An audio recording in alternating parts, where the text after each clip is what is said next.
From the people who brought you the Tales of Protagonist tier list made of protagonists of Tales games we've played comes a brand new tier list. Can you at least wait until I'm in the room to start announcing what we're doing? I'm being clear and direct at the very beginning, so anyone who doesn't read the description or the several points made throughout the video who intends to cherry pick points we make can know from the beginning where we stand. You must be a funnier announcer type, James, for thinking that'll avoid any criticism to what you're about to make us do. Just get to position 1 so we can begin.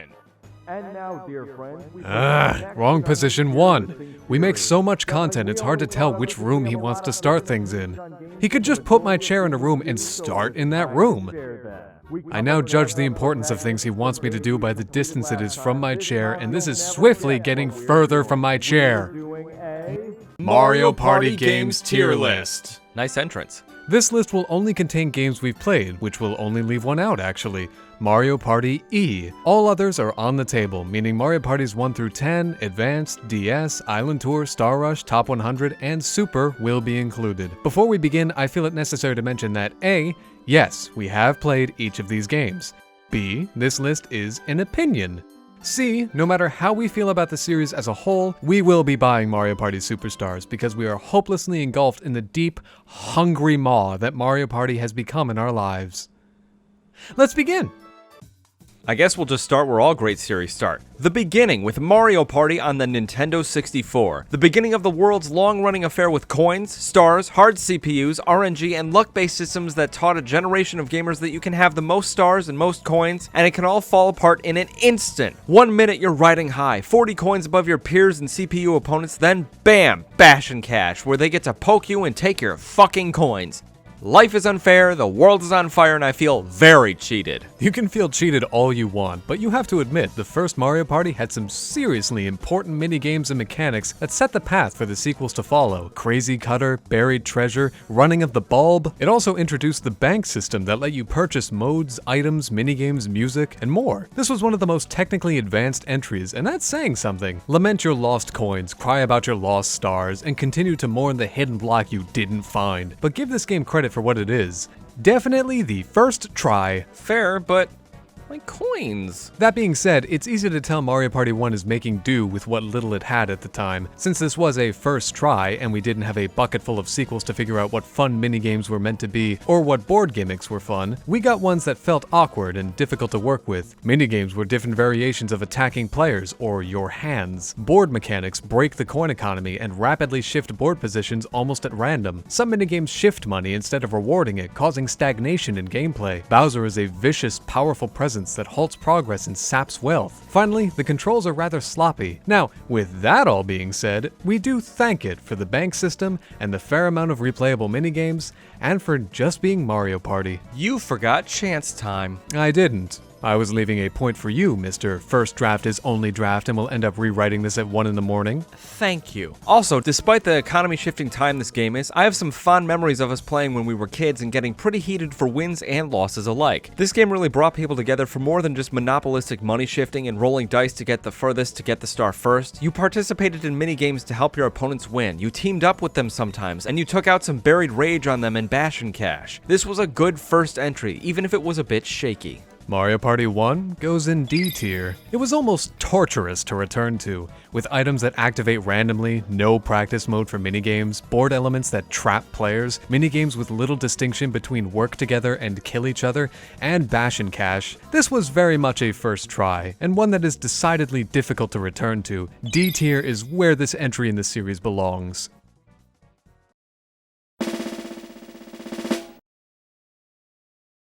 While Mario Party 1 may have ruined friendships and palms across the world, that didn't mean the series was done getting us to gather around the TV to watch chance time roulettes ruin another winning streak. Nope, the next entry in the series, Mario Party 2, is here to dress, impress, and clean up this mess. The one thing anyone seems to remember about this game is the costumes, and yeah, they're fun and all, but have you ever looked at the sheer congestion of spaces on these boards? A golden mushroom would barely be enough to get from one side of these boards to the other, and there are no real losers. If the board's congested space placement doesn't intrigue you, then the music, the costumes, the ambiance, and the minigames will. While a bunch of these minigames are rehashes from Mario Party 1, they came in improved. You'd swear they were new minigames from the backgrounds, the stages, the hazards, and the sheer craziness you can can now experience on them. Mario Party 2 polished its predecessor's presentation and did away with most blister-causing minigames in favor of button mashers. Holy crap, there's a lot of them. Not only that, there's a practice mode, actual duel minigames, no more wallet invading minigames, player-controlled items instead of random bullshit, a taunt button, and these hilarious superstar cutscenes at the end of every party game. The winner takes on Bowser in one final hilarious duel to the death in each board's version of a final battle. This was such a breath of fresh air after the torture of Mario Party 1. Mario Party 2 polished the formula the prequel presented precariously, but with the repeated minigames, much larger maps, and the return of the still awful beat all 50 minigames without losing 4 lives mode, this feels like more of a quality of life improvement over the first instead of a sequel.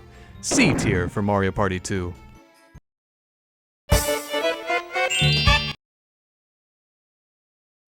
Here we are, the final installment of Mario Party on the Nintendo 64 before the series made the jump to higher definition graphics, more complicated boards, and fingers. Mario Party 3. This Mario Party brings with it some of the most exciting board mechanics and elements that made replaying it a joy. Even if the minigames are subpar, and there ultimately is no point to playing for coins and stars due to the lack of a bank, boards become a pleasure when you consider a few things. 1. Bowser's curses. In many a Mario Party, when a Bowser event activates, it's met with frustration and general disgust. Here, however, Bowser has a few new tricks up his shell. He can curse you. Not only that, he can curse everyone. More often than not, instead of stealing coins or stars, he'll curse you and your opponents to move only 1 to 3 spaces or backward, which adds a brand spanking new element to board traversal. Which brings us to 2, going, dinning, backward. This mechanic is so important to board traversal, specifically if you skipped purchase of or couldn't find a skeleton key. Curses and reverse shrooms allow players to roll a 1 to 10 dice and go backward that many spaces, with choices in direction at forks in the road still active. This is such an important and unique mechanic in this installment. 3. Carrying 3 items. We went from randomly activating items in Mario Party 1 to a single-player activated item in Mario Party 2 to 3 player-controlled items in Mario Party 3. Items have only improved since their onset from hot, random garbage to user-controlled chaos, and it adds to the strategy that we all know Mario Party requires to be able to claim that superstar spot. I did it! Mario Party 3 is one of the stronger sequels in the series, and certainly has some of the best board mechanics. Unfortunately, the minigames leave a lot to be desired, collection of coins and stars at the end of party modes no longer matters, and the story mode, while appreciated, is entirely too long to ever warrant the prize at the end. Also, the duel mode is fun, even if I still don't totally understand how it works. Mario Party 3 belongs next to its prequel, in the C tier.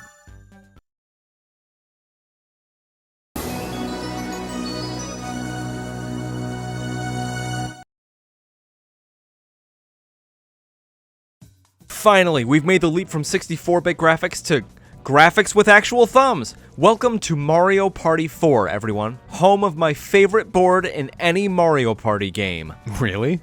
All the Mario Parties, and one of these is your favorite? Which is it? Goomba's Greedy Gala. Of course. Because gambling. I get it. And how much I love it. Okay, we can move on now. No potential issues to look into there. Yep! Anyway, after the leaps and bounds 3 took from 2 to improve the formula, one has to wonder, how will 4 improve upon an already nearly perfect formula? Well, spectacularly, apparently. While we can no longer travel backward on boards, a mechanic that I still hold as one of the best in any Mario Party game, every board in this game has its own different gimmick, mechanic, and theme. From Greedy Gala's Gambling theme that decides not only which direction you go, but which board mechanics you can participate in, to Toad's Midway Madness being built right in the middle of a roller coaster that sometimes zips along areas meant for foot traffic. This is a wildly varied set of boards that are sure to keep the fun rolling no matter where you go. Another important piece to Mario Party 4's formula is the focus on skill and timing-based minigames over luck-based ones. They're not completely wiped from the game's minigame pile, but there are so few in there you end up almost looking forward to them. Operative word, almost. Yes, not only that, the story mode has a much stronger sense of progression. It encourages you to go through it several times without being too annoying, long, or repetitive. Yeah, it's Mario Party, but you get presents each time. You fill these little fucking rooms with doodads and such pertaining to the character you play as in story mode. It's such an adorable and encouraging idea, almost makes me want to go back and replay it one day as someone besides Luigi. Not only that, the extra modes. We never paid much attention to these when we were young, but looking at these as an adult, it adds a new definition to certain minigames and how some of them could have a fun arcade type mode. Book Squirm and Tree Stomping getting these should only have been the beginning. Imagine any of your favorite minigames. Now imagine them with some type of arcade mode. That would make for a great Mario Party Extra mode. Fuck the Czar one though. Agreed. Anyway, while I, again, still hold that Mario Party 3's board mechanics with any other game's minigames would be the optimum Mario Party experience, this one comes pretty furore frolicking close. S tier. Mario Party 4 definitely sits comfortably in the S tier of Mario Party games. From its fun, skill-based minigames, to its actively encouraging story mode, to its varied board mechanics and themes, Mario Party 4 is not perfect, but strikes pretty close to it.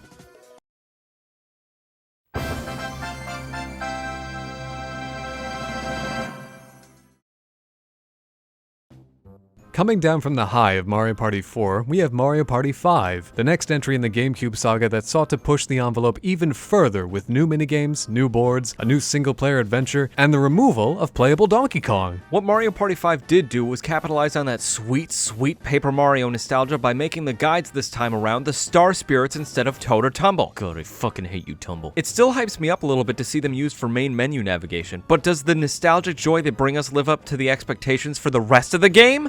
Let's find out. I would like to point something out. The boards this time are definitely a return to form. Let me explain so that James's head doesn't explode. Huh? I wasn't paying attention. I was scratching my ass. In Mario Parties 1 through 3, boards felt more like parts of the world where spaces were then placed for Mario Partying. 4's boards were inorganic metal pathways floating many miles above a modeled background of some kind. 5's boards feel like they have life again. Characters climb stairs and ladders on a 3D world that looks better than it ever has in Mario Party. So shiny, so sparkly, so full of unknown traps. It's a nice touch, and one that you'd only ever really notice if you played 3, 4, and 5 back to back like we did. Huh.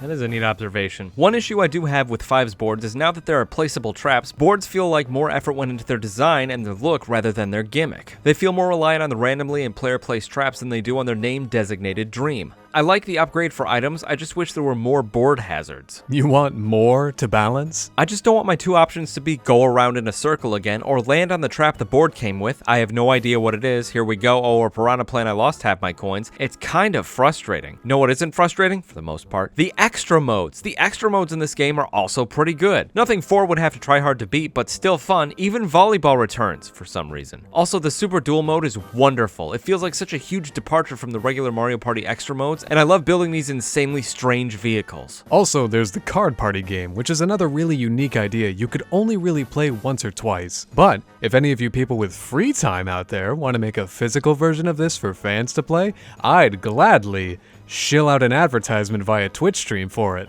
Just give us a call. Twitch.tv/gateway-to-drillbit. Finally, the minigames. Coming hot off 4, 5's minigames felt like a step down. While there are several standouts and introduced some of the best duel games in the series, we find ourselves dreading many of the ones that popped up. As fun as these are, they don't hold a torch to the ones in 4. All of that considered, Mario Party 5 will find itself placed safely in the B tier. It's a fine game, with several improvements and unique ideas, but the minigames and lack of board-specific hazards make it feel like a step down after 4. We were looking for a sequel with new ideas, and there were a few, but not enough to take down the king in the S-rank tier.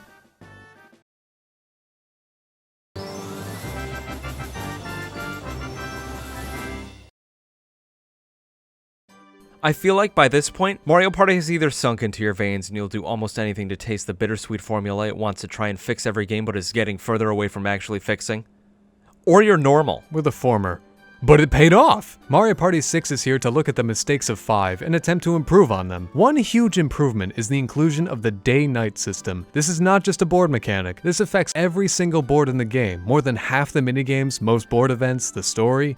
Everything. It's quite a jump from previous and really future games where board mechanics were self-contained to each board. This is a game that let one mechanic play with the entire Mario Party formula. Some minigames are even day or night exclusive, which meant the hunt for 100% had another little layer of challenge to it. The minigames in 6 are also more varied and contain some pretty wild set pieces. There's also a much larger abundance of button mashing and button sequence minigames than there have been in games past. Even so, these are some of the most memorable ones in the series. I mean, come on, Snowball, roll, bulldozers, lift leapers. These are the ones that should return in the compilation games. 6 kind of feels like the black sheep of the GameCube era Mario parties. The minigames are varied and the day-night system adds an extra layer to the gameplay. This one was very polished, but at the same time free of extras and mistakes. 4 is still the marker for the best Mario Party, but this one looked at 5's mistakes and chose not to make them. 6 cut the fat and polished itself for a just fine entry in the series, and maybe that's what we needed. A just fine entry that was fun, changed every time you played, no matter what board you pick, and had some really good minigames. Imagine what some of these extra modes could have been, though.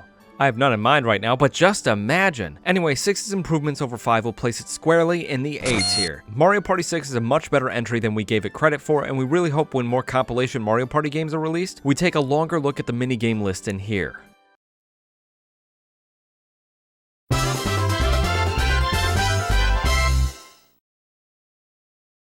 I'm pretty sure this is the game that inspired the eventual car travel mechanic that everyone hates. I'm not a future predictor man, but this feels like a pretty clear inspiration for that. Anyway, Mario Party Advanced is Mario Party's first foray onto a portable console. I was initially surprised at just how Nehru-kneeling beautiful this game is. The pixel art is spot on, the design of everything is whimsical and bright. This game's execution is sublime for the high-quality game it was trying to be. This was a game that had to stand up to the first 6 entries in the series and attempt to be a competent installment. It definitely achieved that by looking this good and being Mario Party on a system that I definitely thought wouldn't ever get a Mario Party. And the RPG mode the game has you complete. There's quests and travel and board events that occur. Yeah, it's stunted by the fact travel is limited to the amount of mushrooms you have, making travel rather precarious. It even brought back one of Andy's favorite mechanics in any Mario Party, the ability to redo moves and/or travel backward. Still is. Bring it back, Nintendo. It's truly made for the Game Boy Advance and feels designed for this type of handheld experience. Design aside, the minigames are very plain. While the design is nice to look at and jumping is also very sloppy for some reason, the only fun minigames are the Bowser ones. They're frantic and are in almost constant motion, commanding your attention at all times without being too difficult to have to repeat for too long. Due to them lasting as long as it takes for you to destroy dozens of Koopa Kids, that last point is very important. Also, the gadget library. These collectible things, mini-games, and random items add another sense of personality to this game. While these feel like very weird tech demos for the kinds of crazy shit that can cram into a Mario Party game without it being tailored to a minigame of any sort, they're worth grabbing. All of them. Unfortunately, while we marvel at this game's existence and lament the fact it absolutely inspired car travel, it is both held up and held back by the fact it's on the Game Boy Advance. There's only so much you can do on your own and with friends in this game. It's a lackluster gameplay experience, even while it's rather expertly designed. This is a game with most of its mechanics and minigames left to never be remastered in future games, and likely left in the void forever, which is a real shame. This is a mediocre experience, one where the positives and the negatives balance rather perfectly.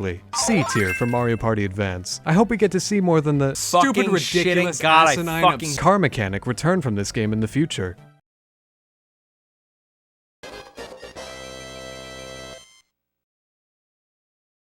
I know Mario Party 7 is over a decade old at this point, but going through these still makes me a little nostalgic and sad. This was the last of the GameCube releases, the end of an era of fun, the end of an era that gave us staple minigames like Book Square and Bulldozer, the Super Duel mode, and the definitive Mario Party experience. I can't help but feel a little disappointed that the fun from here is minimal, the intrigue is casual at best, and car travel is on the horizon. Yes, all of that, yes. But first, we have Mario Party 7. 7 looked at the previous 3 games for inspiration, and boy did it find it in spades. The sheer variety of skill and luck-based minigames is evenly spread in this one. Yes, even the game with Mathletes and Toadsworth as the host still has its perks. Yes, because a Toad with a personality is such an easy target for negativity. What a Nintendo way of thinking, James. Anyway, 7 decided to return to the board design philosophies of the past, with each board having its own self-contained gimmick. Only this time, in addition to watching out for your opponents, board events, and adapting to each board's environment, you also have to watch out for Bowser. Every turn, this Bowser meter fills a little. On the 5th turn, he pops out and does some goofy stuff. Bowser isn't really a villain during Bowser time, doesn't bother you much, will steal your coins or sink an island, then he's gone for the next 5 turns. If you've been winning minigames and rolling those big numbers, then he's definitely more of a goofy prank the game keeps pulling instead of a detriment to the fun. I disagree, I hate the Bowser meter, I think it's fucking stupid. Yeah, well, this is a collaborative effort, and we don't move things down the list for how much you dislike them. We move them down for other arbitrary reasons. Ooh. The GameCube era of Mario Party started with a bang, and 7 wasn't the ending that could match the beginning, but it was still a memorable entry. It sits comfortably next to Mario Party 5 in the B tier. It seemed to fall into the same pitfalls 5 did in trying to improve the formula, but spreading itself too thin, as well as introducing more minigames that we dreaded playing. Not in an extreme sense, but there are very few to get excited about. Also, James was very adamant about moving it down for the Bowser meter. Still fucking annoying.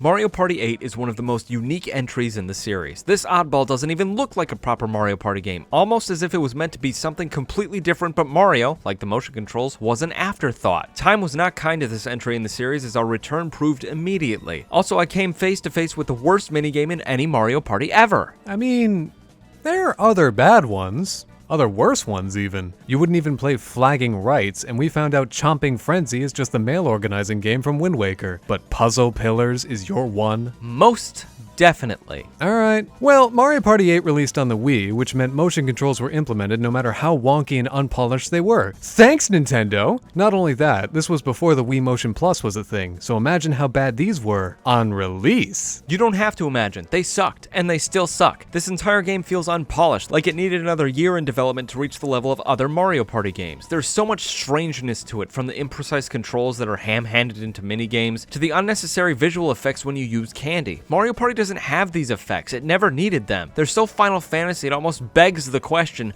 who was this made for? The minigames are subpar, the single-player mode is repetitive and will fail to hold your attention, the boards are some of the worst in the series, and most of the game feels unpolished and optimized for the GameCube over the Wii. I say most because James thinks the coins are gorgeous. They are, and you will not win a fight with me on that. Sure. But then it came to placing this on the list. We had a hard time figuring this one out because it came down to which game would we rather play, this or the first one. We agreed we'd pick the first Mario Party over this one. This led us to place this strange addition in the series in the D tier. Perhaps if it had received the development time it needed, plus a year, it might be higher, but our troubles with the Wii Remote-based motion control, subpar minigames, and the begrudging, let's get this over with attitude we met each minigame with led us to this decision. Also, Bowser's theme. What the hell is that? What the actual hell is Bowser's theme? Whatever, let's move on.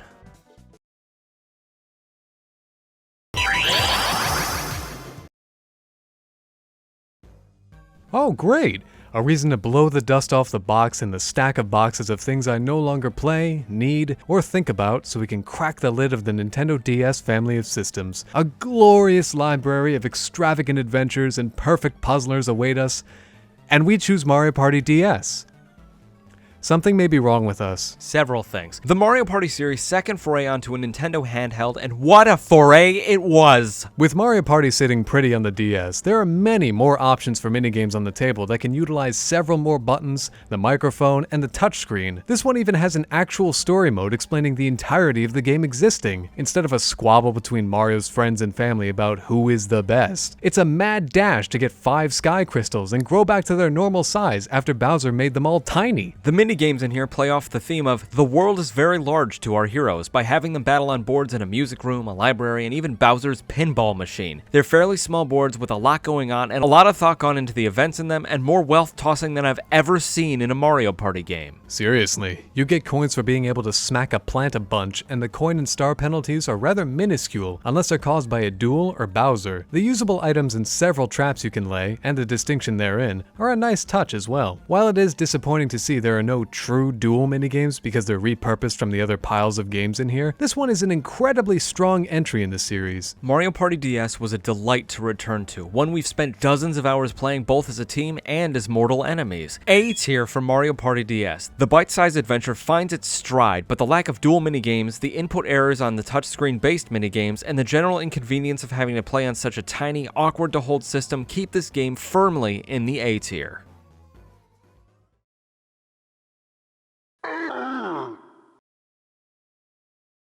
Mario Party 8 may have been an installment that needed more time. 9 is the one that needed a complete overhaul. This is an experience completely devoid of fun and intrigue, and we were heavy sighing throughout the whole thing. This is not a Mario Party experience. This is an experiment in torturing your fanbase. Thanks, Nintendo! It must have worked because we bought it. A failing on all fronts, starting from board traversal to minigames, Mario Party 9 is an awful experience. Your patience will be tested as Toad interrupts every single thing you do to inform you of the last 7 seconds of gameplay that you just watched. This game commands your attention at every moment it's turned on. Why on earth would you over-tutorialize the experience and make it one we wanted to turn off within minutes? Also, fuck the car. Why do boss battle minigames exist? Why not just bring back those strange and fun working together minigames from the first game? The ones where you all work together, and if one of you wins, you all win. Boss battles in this game are treated as a points game, where only the best boss battler gets the boss battle bonus. You all worked together. You all fought the thing. Why don't you all get the prize? Also, the captain bonus completely undermines the whole system. Came in 2nd through 4th, here's a bonus to earn more mini-stars than the person ahead of you, who apparently worked harder. Fuck the car again.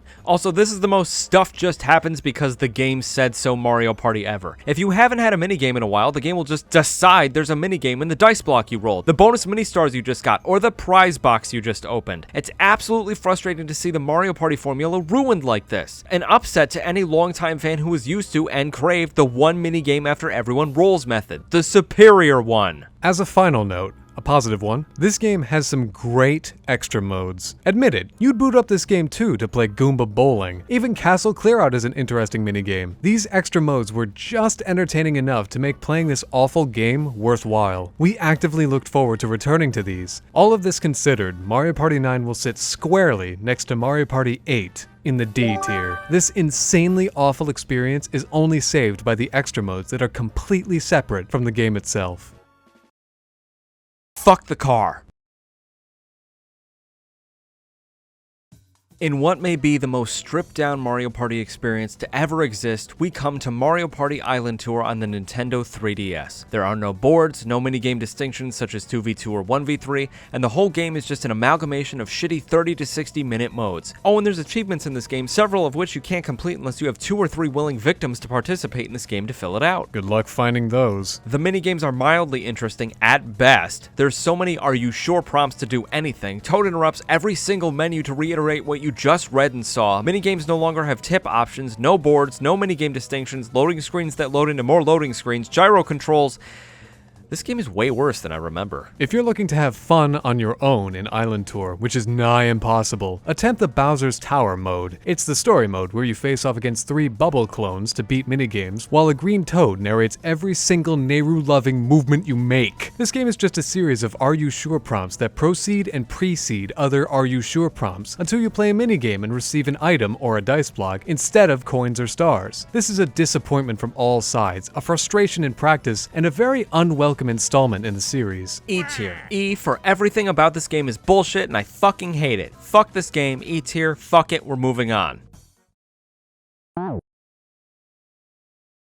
In what is probably the most perversely unfair installment in the Mario Party series, we come to Mario Party 10, the game James once hailed as the definitive Mario Party experience. It had the regular 1 through 8 mode with Amiibo mode, the 9 mode in the car, and then Bowser mode, but after playing it all, yeah, this game is crap. Nothing about it is salvageable. From a startling lack of context for minigames, even going as far as to not include controls for you or for Bowser, to the return of boss battles, to the rerolls of dice for Bowser and Bowser only, this game is just nothing. It refuses to tell you how to do what you're doing and will leave you in a confused anger to writhe your way through the minigames, losing and or winning by just a hair. Whereas if you had any idea what you were doing, you could have won. This is an absolutely wholeheartedly terrible experience that most will cite as the reason they gave up on the series. Mario Party 10 will be placed in the bottom most of the E tier. Truly, truly unforgivable. Wow! Andy, before we do this, I feel it necessary to prepare you. This is by far the worst Mario Party game I've ever played. Boards and party board-like movement are sacrificed for more Island Tour mode type gameplay as well as free movement. Everyone moves at once and you must expend every space you roll. No, I'll just move 2 of 8 of these spaces I'm meant to move. Considering we made it through 10 and Island Tour, how much worse can this one get? They let this happen. They said this was okay. That this was a thing that would make money.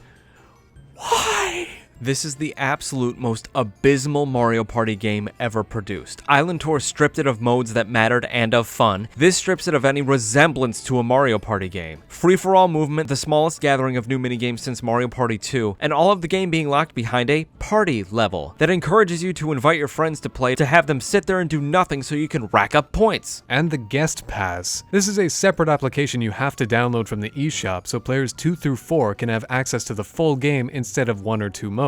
What happens when the eShop shuts down? Parties in this party game become less fun and accessible? This game is garbage. I trusted James's wariness of this game before, but this is just unplayable. E tier.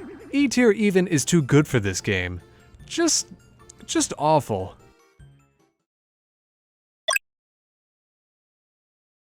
The game that's meant to celebrate the past accomplishments of Mario Party through minigames and nothing else apparently, is here on the 3DS to prove emphatically that every single 3DS Mario Party title is absolute garbage. Nintendo went and gathered 100 of the best minigames from every then-released game and came up with this list? Which barely even resembles a best hits list. Really? Button mashers? The beat goes on? Piranha's Pursuit? It almost makes you wonder who they asked for suggestions on this list. E tier, no question. From most minigame choices to a complete lack of modes to play multiplayer, and Minigame Island's return just add up to not even a subpar experience. It's one you'll wish was over and done with from the moment you hit the main menu screen.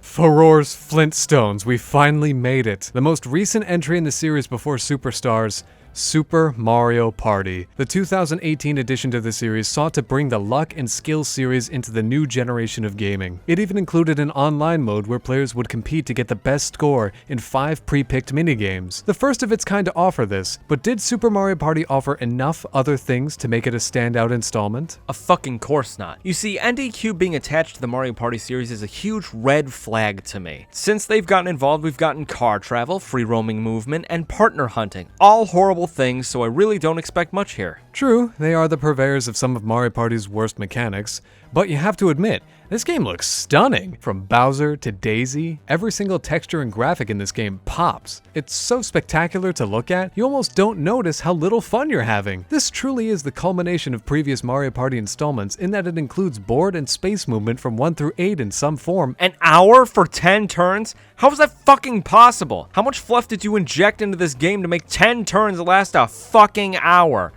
Oh, I see. Toad interrupts your every move, there's 3 to 4 different animations to show one thing happening, and spaces are so spread out there's no reason to ever roll a d10 or you'd travel half the board. Super Mario Party is unforgivingly slow-paced. It's a game that commands your attention about as much as 9 and Star Rush did, but it moves 3 times slower. It's such a detriment to the small amount of fun you can have. Even if Toad is one of the worst hosts of anything ever, there is legitimate fun to be had here. With the return of boards, strategy can be involved in your rolls and item usages.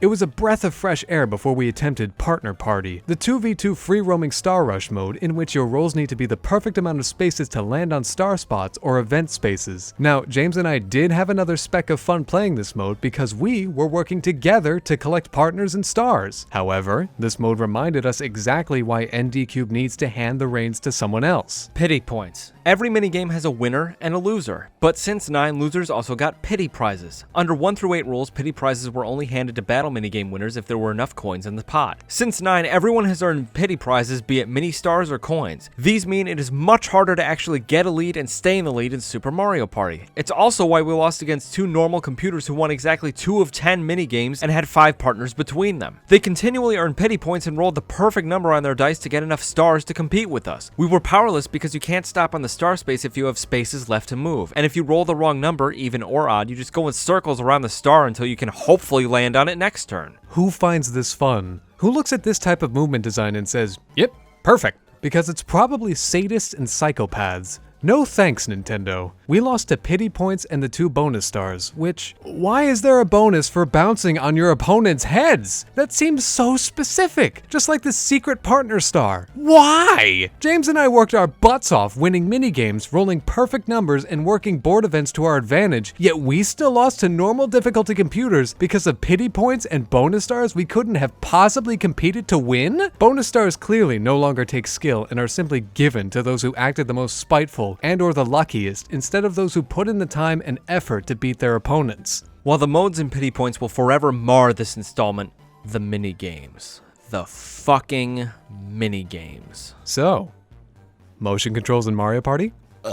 So fucking good. Super Mario Party has some of the best minigames in the series, and yes, it's because of the vastly improved motion controls. Everything looks gorgeous, and shaking a jar full of candy by twisting your Joy-Con around is just such a passionate feeling of joy. This is the kind of thing we've longed to see from Mario Party. Fun. Actual, contextual, palpable fun. Some of these are absolute gems in the series, and offer hope to those who argued against motion controls in Mario Party in the past. Minus the rhythm ones. Rhythm-based minigames are still awful. Oh, and that thing I've been begging for returns. Work together minigames. While they're not protecting the key holding players so they can turn a lock on the other side of the room, they're still so much fun. The ball organizer one is probably the best of these. So good. Then it's finally time. We have to place this one, Andy. This one took very little deliberation because we knew exactly which games we'd rather play instead of this one, and which ones we'd pick this one over. So, Super Mario Party meets its friends in the C tier. It sits comfortably between Mario Party 3 and Advanced, as a middling adventure with excellent presentation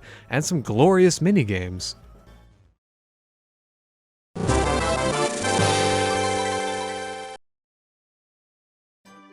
Hylia alive. That was a lot of Mario Party. I don't think I ever want to look at another Mario Party game for a while. Superstars released literally 2 days ago. We're playing it Tuesday on stream. Twitch.tv/gateway-to-drillbit. Be there. Wonderful! Well, James, thank you for torturing me for the last several minutes. Oh, for those who missed it the first time, here's our final ranking of each Mario Party again. Learn it, live by it, love it. We expect Superstars to fit around this area, right here, between here and here. Thank you for joining in for our definitive ranking of the Mario Party games we've played. It was actually pretty fun to go through and play each one and remind myself why each one was great and where each one could have used some improvement. What is your definitive ranking of the Mario Party games you've played? We expect it will differ wildly from our own. Alright, thank you for watching. Be sure to follow us for more and let us know what we should tier list or rank next.